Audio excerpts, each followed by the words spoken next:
ก่อนอื่นกราบทักทายสบายดีพ่อแม่พี่น้องมาลุ้นนำกันพี่น้องมานี่ปั่นเข่าได้พี่น้องที่ได้จิกสอบเด้อมาเบิ่งเด้อเบิ่งนำกันเด้อพี่น้องเด้อไม่ก็คืออยู่ไกลแต่ว่าได้ยินอยู่บ่ลุ้นนำกันพี่น้องมาสิได้จิกสอบพี่น้องปั่นเข่าก็รอบสุดท้ายพี่น้อง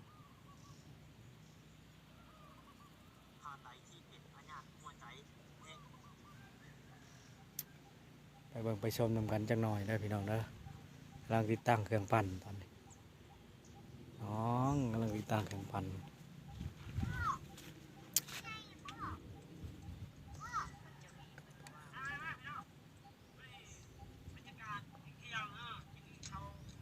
เฮ้ย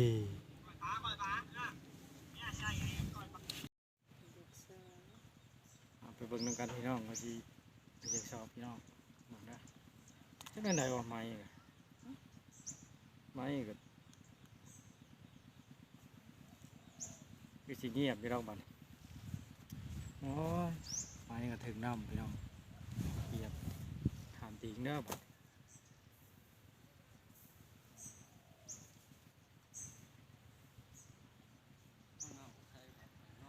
ฮะอาบเลยไหมอาบไหม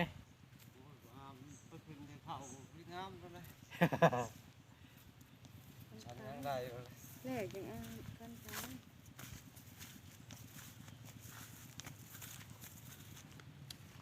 ยังว่ายังอาบก็ลงไปอาบแล้ว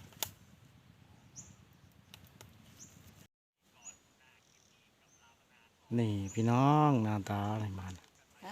สิจะปั่นข้าวปั่นน้ำได้มือสุดท้ายได้มัน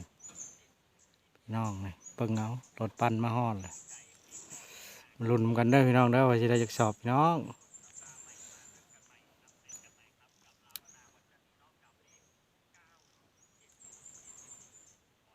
โอ้มื้อนี้โอ้หัวหน้าเครื่องปั่นแนวใดโอ้โตโอ้โตหัวหน้านี่โอ้เงินกันแนวเฮียแท้คลอดยินถงเฮียเก็บเลยบ่ได้ชงเลยเด้อทางหลังพี่เลย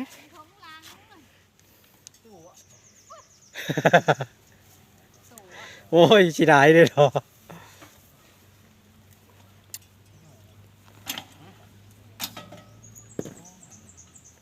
เพียงถอฮักอะคือว่าฮักอะจักฮักกะซื้อนี่บ่ว่าสินี่พอที่ตกออก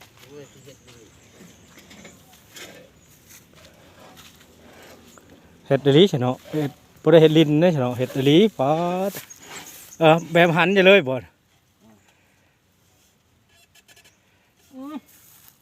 เชิญบ่เลยเถียงเล็งจนค่อยๆหนึ่งโอ้ยเล็งมันจะกลางยังออกมันจะงามเข่าเขาเล็งคอยเจ้าได้เสียงจักเลยเจ้าได้ทำมันยังตัดไปได้เลยก็เรียกว่าหมายไว้เขาเคยเล็งจำได้จำนั้นจำนี้จำพี่อย่าว่าได้คนด่าคนด่าได้ดิคนด่าก็รวยตายโลดทั้งแตกมือหนึ่งต้นไปนั่นเด้มันก็บ่อนเสาเทียงทางออกมาหน้าโคกเลยเนาะหน้าโคกหน้าบ้านเนี่ยนี่ให้จันจะให้เอาทีแรกเลยจะไปปั่นอยู่โคก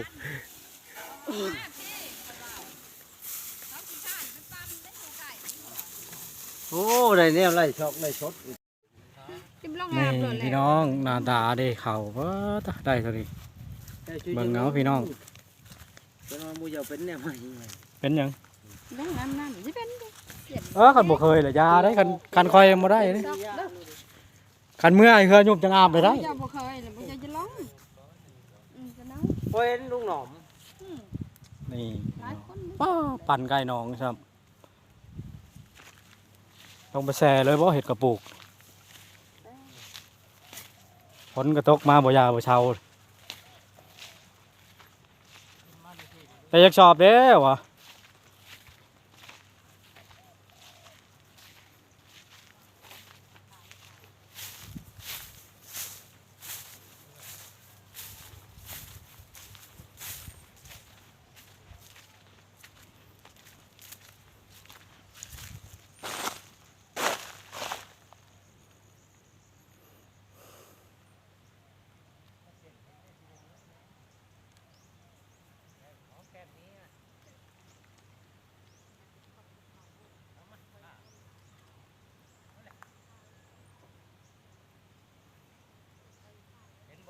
บริ30ฮะ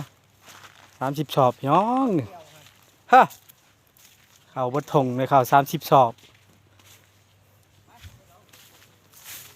ไปยัง